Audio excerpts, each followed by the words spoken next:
All right, so another new lesson that we're going to talk about is mass spectrometry. Now, this is a new concept, but it's using a topic that we've already covered, which is average atomic mass. Okay, so in mass spectrometry, it is a tool that actually will isolate isotopes.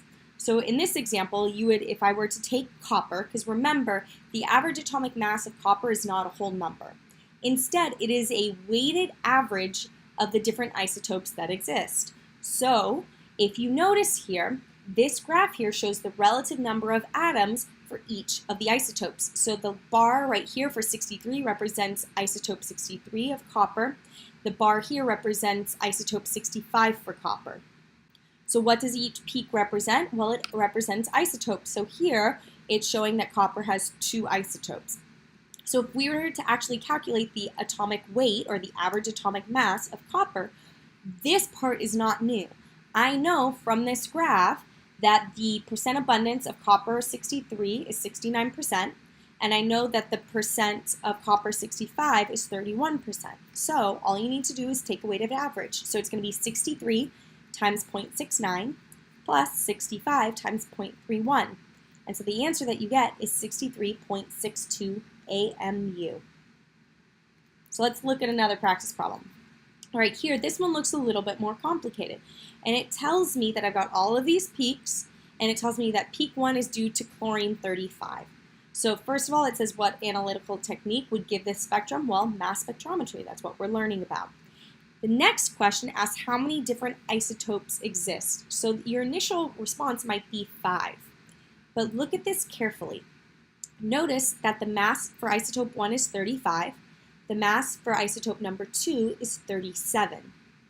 Then it jumps all the way over to 70.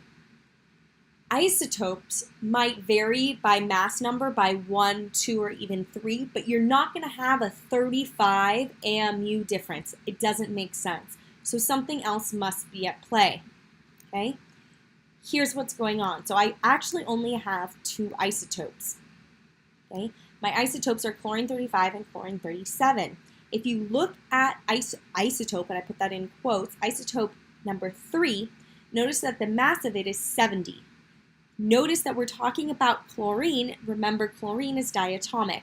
So what those 3 peaks to the right-hand side represent is diatomic elements of chlorine. So for the 70 peak, you've got 2 chlorine 35s, since chlorine is diatomic. For peak number 4, notice that the mass of it is 72, which means I have chlorine 35 and chlorine 37.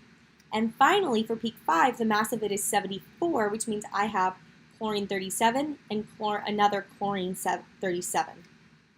Okay? So if you ever see a mass, normally the isotopes will have very similar masses. If you see a huge jump in the masses for a mass spectrometry, or a mass spec, as we call it, it is likely due to having a diatomic element. So check the element, make sure that it can be diatomic, and then that's probably the answer.